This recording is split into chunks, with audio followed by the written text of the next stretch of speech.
Okay, so I'm here to give you a little lesson on the chain of infection. Just a recap on things, and then you'll have an assignment when I'm done. So the first thing I want you to do is kind of take notes while you're doing this, and this will help you out through this little quarantine we're going to, and maybe help you explain a little bit more about what it is. So when we have an infection, there has to be all these links that go along with it in order for this virus to survive. So the first thing you need is a susceptible host, okay? So this could be any human being. So if we're having like immunocompromised people that have HIV or are taking like any kind of chemotherapy for cancer, anything that's going to decrease your immune system, those people are going to be a good susceptible host. The elderly are, because they have decreased immune system as well. Babies, any kind of person that has any underlying illness, other kinds of illnesses. So that is your susceptible host, okay?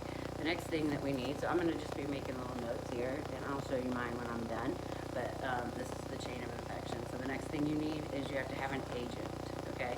Your agent is going to be either like a bacteria or a virus. In this case, it's the coronavirus.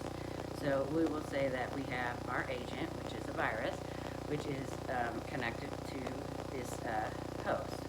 The next thing you need is a reservoir, okay? A reservoir is, hey, where's this little virus going to live? It's got to live somewhere, and it's living in humans. So our reservoir is going to be humans. The next thing we have to have is a portal of entry. So our portal of entry here is going to be breathing it in, so our nostrils, our mouth, either by drinking after somebody that's been sick or inhaling it through your mouth as well. Any open, or if it's a cut, scrape, bruises, anything like that that is open that can allow anything to get into your system, that's going to be your portal of entry, okay? But in this case, with the coronavirus, it's inhaling it or eating or drinking after somebody that has it. The next thing we have to have is transmission. How is this transmitted? Well, this is transmitted by contact and also droplet, because droplet, when we cough, up to 6 feet is how far our cough can go. And then as we cough, it goes into the air, and then it will land. Therefore, if somebody touches it, that's a contact thing. Droplet would be where we could inhale it through the air while it's going through the air, and wherever it lands, it lands. In this case, this virus lives 5 minutes on your hands. So your best defense is going to be washing your hands all the time and not touching your face, your eyes, your mouth, any kind of open orifice. Like you said, the portal of entries, not touching any of those areas are going to help you as well. So our transmission is going to be contact and droplet.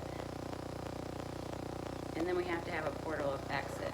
So it has to be able to, after we get it in our system, we got to be able to cough or sneeze or something for it to get out of our system in order for it to go to another host. And this is how a virus lives, by going from one host to another and living in them. So our portal of exits are going to be the same as your portal of entries. I could sneeze it out, I could vomit it out, I could cough it out, I could spit it out, anything where anybody's going to be able to get it.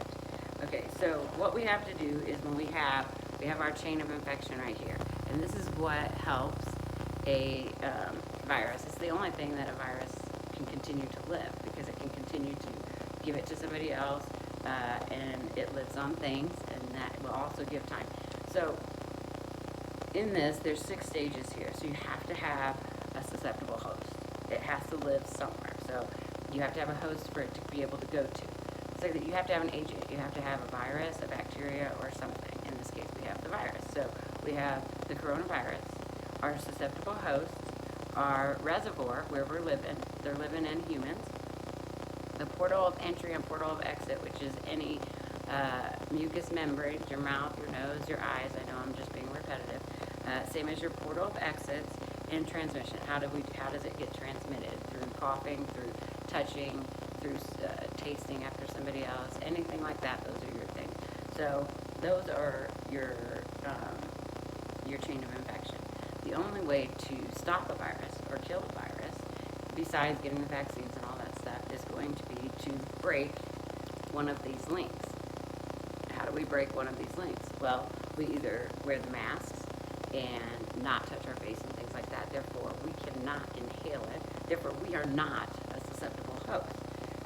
The next thing that we can do is washing our hands all the time, the proper way. Full 20 seconds, scrubbing in between every area. This is killing any germs. Soap and water is your best defense. Not touching your face, and this quarantine. The quarantine will help because if for 14 days, that's how long the virus lives, if for 14 days nobody is getting it from anywhere, then that can stop the chain. That can stop it because it has nowhere to live. There's no host. There's no more hosts. Everybody's had it. So that is a little tidbit of information about the chain of infection. What I want you guys to do is write me a paper, one-page paper, and it's going to be on the chain of infection. Give me one break in this chain, one thing that you could do, or one thing that anybody can do to stop the chain of infection of this virus. Therefore, we could stop it and get back to work, right? So give me that one-page paper. I'll write it out too as well in your email, and hope you guys enjoy your time. I'll be periodically sending you guys videos just to keep your mind going, and it'll help you with your board test, okay? Thank you. Have a good day.